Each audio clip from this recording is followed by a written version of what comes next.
Ryan Newman, too. Now, the problem is these guys are working around slower cars or cars that are lapped down. They can't run their line. You can't run your line. It's going to be a little bit slower. In the meantime, these guys are running where they want to run, and they're clicking off some pretty good laps. That time by, Kevin Harvick ran a 30.50, and you look back at where Earnhardt is, he ran a 31.48. So he's a second slower because of where he is on the racetrack and traffic. With 4 fresh tires, those tires aren't doing him one bit of good. Keep talking about track position. This is exactly what we mean by track position. Guys are on older tires, but they're clean racetrack, and they're pulling away from the guys that have fresh tires. And Jeff Gordon is not able to close up on Kevin Harvick. Harvick is maintaining that 2-3 car length advantage. Close call back in traffic. Dale Earnhardt Jr. and Matt Kenseth bounced off each other. Everyone got away okay, and we stay under green. Here's Jeff Gordon.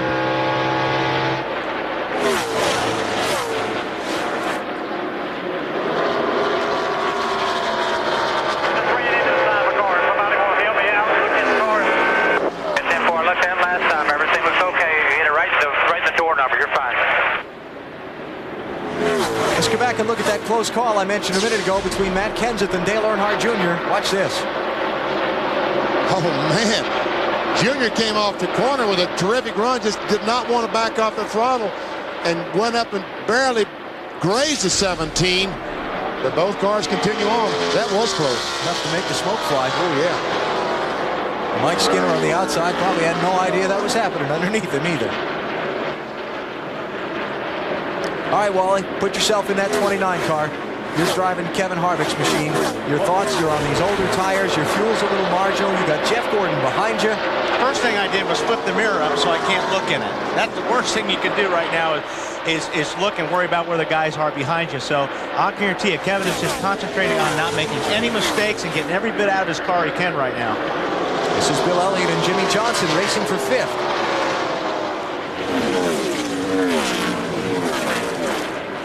Jimmy Johnson's car has really come on here the last part of this race. Well, it sure has. And Kevin Harvick, I mean, in front of the field, I'm just impressed by the speed he's able to run.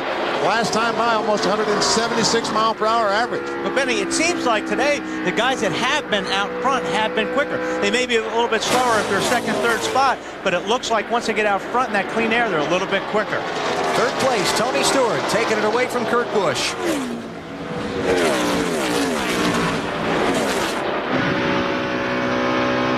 I think this is the guy they've got to worry about. Stewart. Yeah. 13 laps to go, almost 3 seconds to make up. Yeah, that's the problem. Long way to go, short time to get there. Yeah. He'd have to be, you know, 0.3 of a second a lap faster just about to make up that gap. How about that for math? I can't believe that. You worked all night on that, didn't you? And we meant 0.3. We say 0.3. Did he? 0.3. Yeah. He was right. Wow. I know we hate to give it to him. I know. Jeff Gordon slipping back off of Harvick's back bumper. If that 25 race winless streak's going to end today, BP, it's going to have to happen soon. Yes.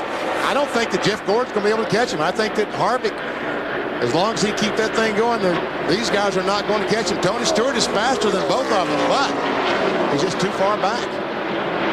Ryan Newman's up to 8th, Dale Earnhardt Jr. to 10th. They're 6.5 and 7.5 seconds behind the leader, respectively. Well, we can see Tony Stewart closing in, but it's only 100th of a second at a time.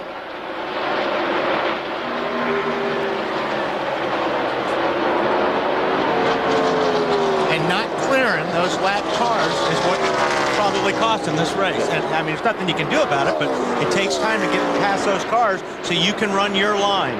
Well, it's like they talked about on that restart. Even though you're lined up 5th or 6th in that outside lane, you're actually 10th or 12th in reality on the racetrack. Right. You've got to get down on the bottom of the racetrack. The only concern I'm sure that Kevin Harvick and Jeff Gordon have right now, can they make it on fuel? Jimmy Johnson has caught Kurt Busch for 4th.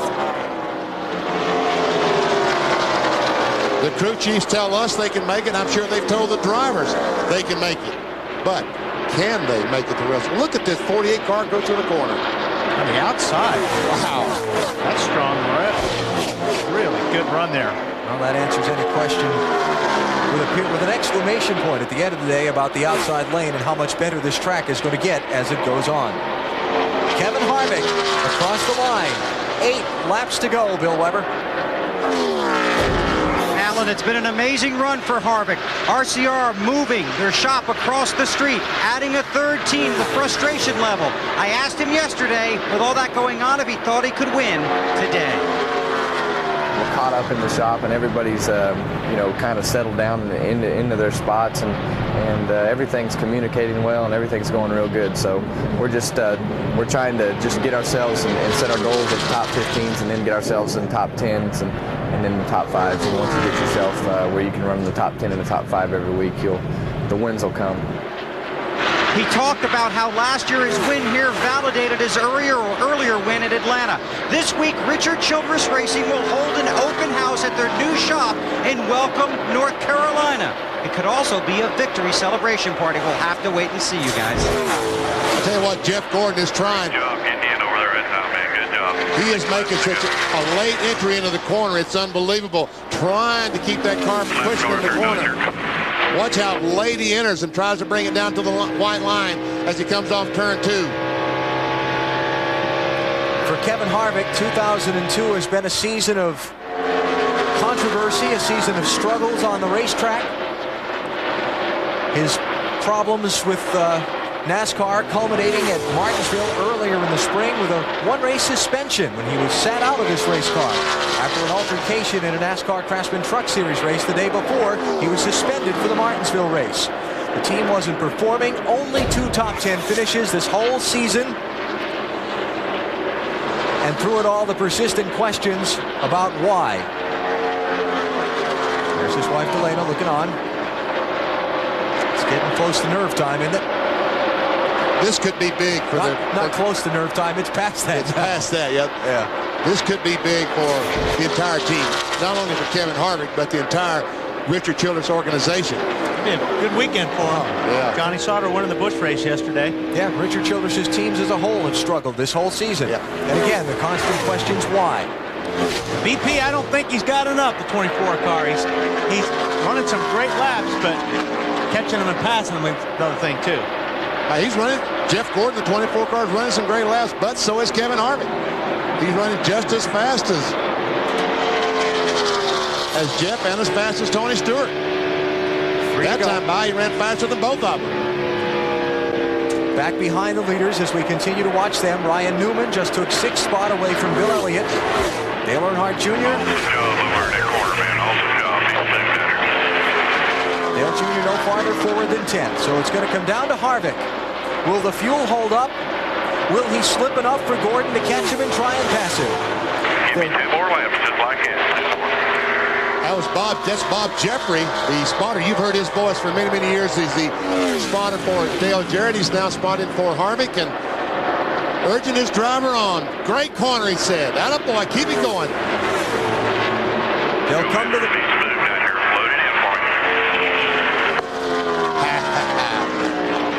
They'll come to the white flag this time.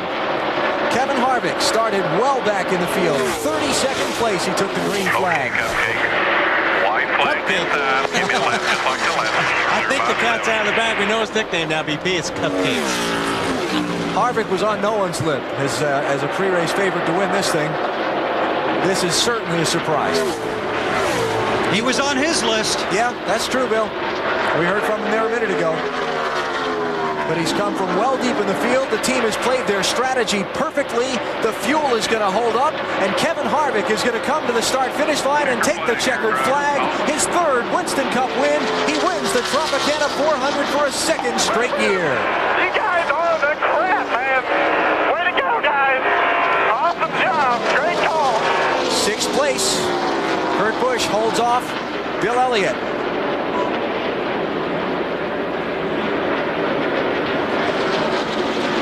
There are some happy, happy people. These teams work long, hard hours preparing these race cars. Their shot at winning on a given Sunday, only 1 in 43. Victory does taste very, very sweet.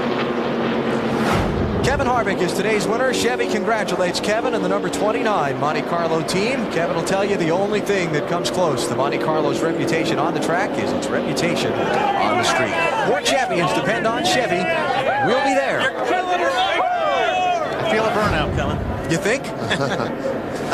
Dave Burns. That was a great day.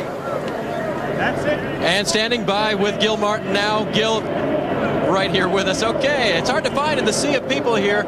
Gil, you said he was hungry. He came home pretty darn satisfied, wouldn't you say? Oh my gosh, what a dream come true to win a race with this good rich car and all the history it has behind it at RCR. It's unbelievable. I mean, everybody's done such a great job in the pits today. Fuel mileage. I can't say enough about our engines, our fab shop, about everybody.